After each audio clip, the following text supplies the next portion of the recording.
What's up? I'm the 1B, and we are going to be doing some video editing in Adobe Premiere Pro.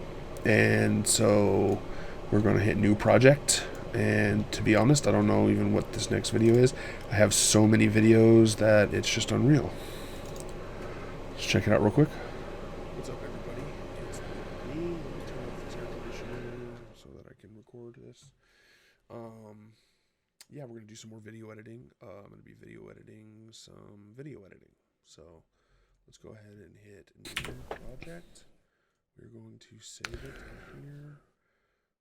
Select, and this is going to be video editing. At-home meme.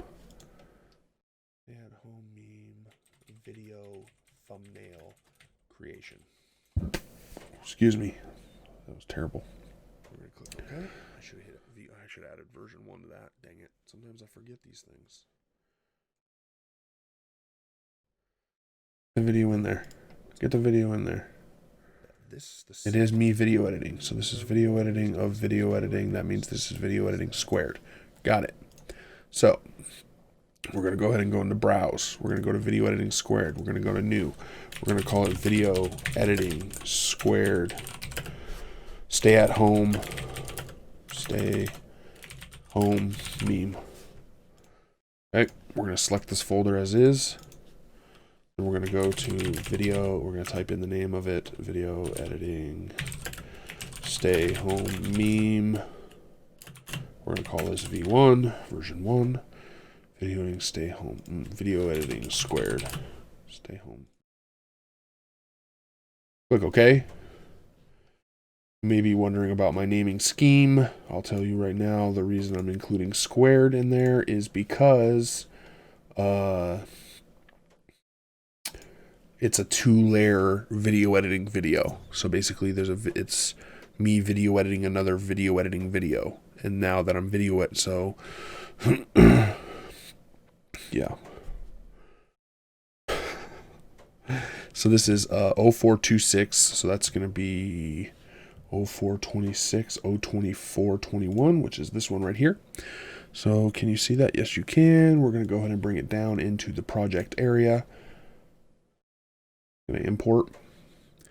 We're going to go ahead and drag this down. We're going to click video editing. We're going to go to the 1B, YouTube, and then we're going to use the end screen right here. Bring that into the project area. We're going to go ahead and drag in our actual video. We're going to go ahead and when you click this, you're going to right click, unlink, and we're going to break down these channels, at least for me. For you, it might be different, but for my OBS, this is how this works. This channel, this first audio channel is, what is it? It is a mix between all of the channels below it. So all 3 of these. So this one we do not need. And then this one here is a video. This is system audio. So typically if it was a Photoshop video, there would be no audio from the system, but because we're doing video editing, there is audio from whatever video I'm editing. So there is some slight video there. So we're going to keep that one.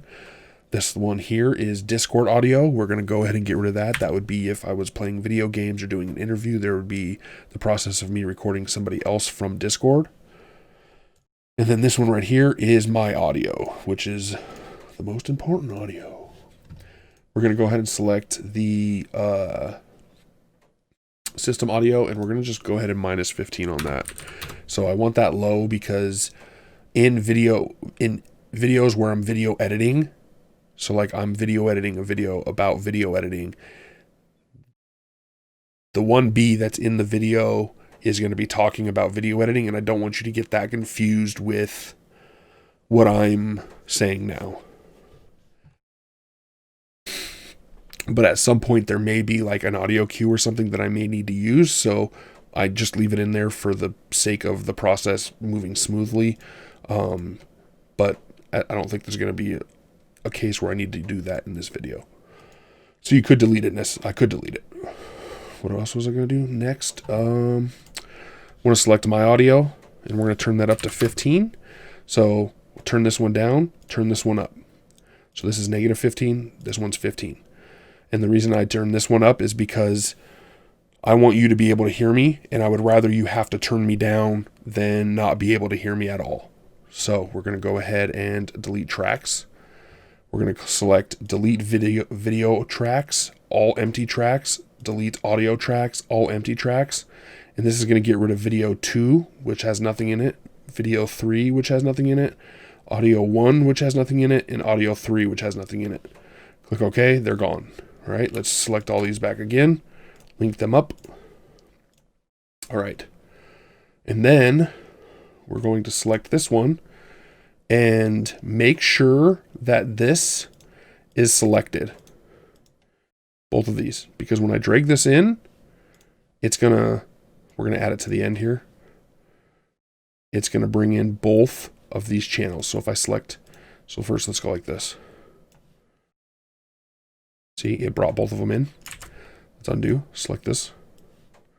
See, it didn't bring in the audio. So we're gonna go ahead and make sure that's selected.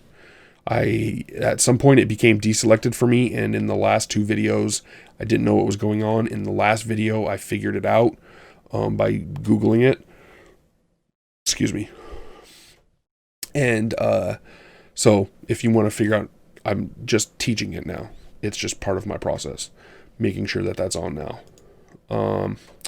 So we want to select this one. We want to make sure that the audio levels on this is up because, of course, like I said, you want to be able to hear me and turn me down if I'm too loud. I'd rather you have to turn me down. So we're going to go in here and we are going to look for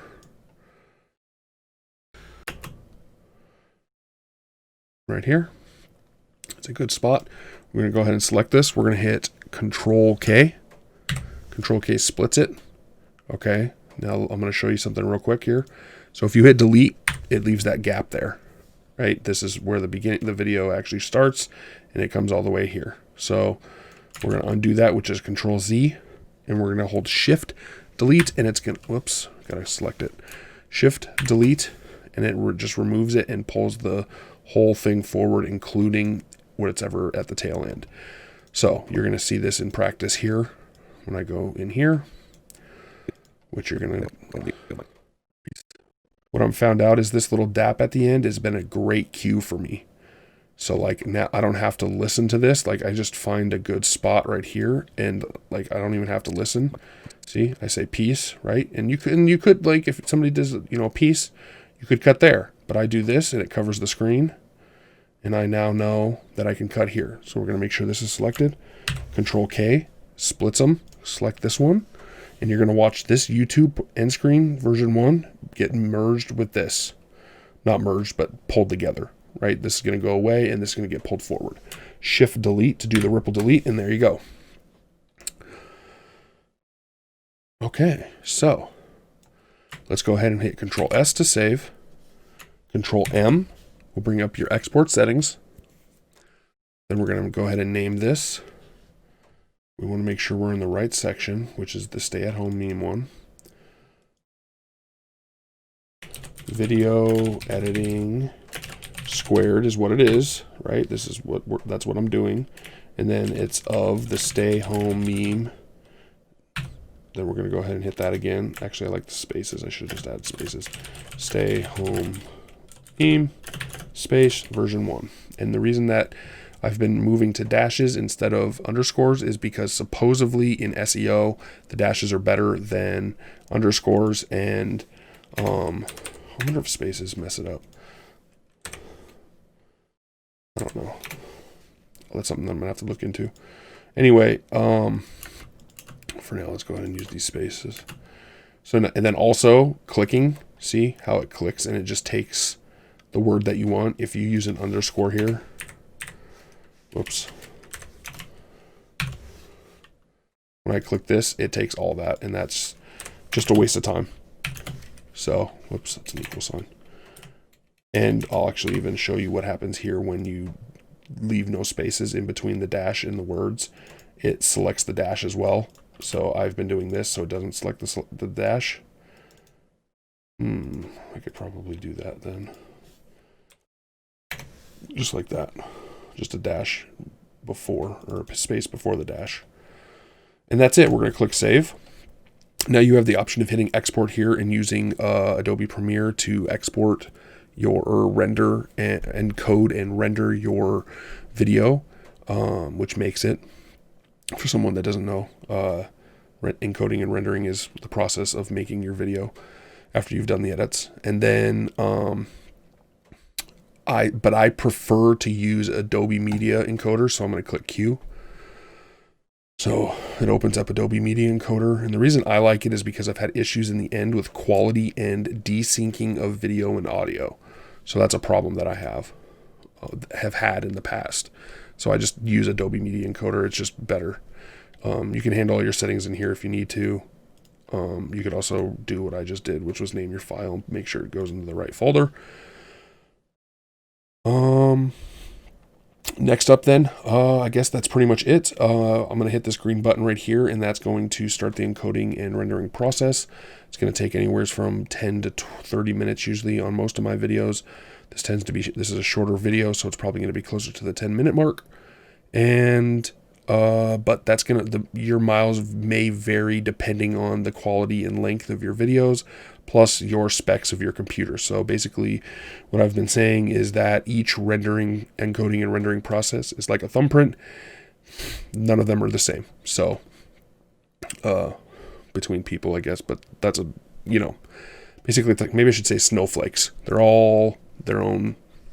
There's no two the same. That's a better one. All right. Anyway, so I'm going to go ahead and hit this button here. And while I do that, hopefully you'll go check out some of my other videos, and I will talk to you guys later.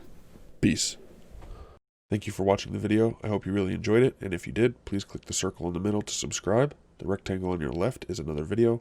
The rectangle on your right is a playlist of other videos that you may enjoy. Thanks again. Peace.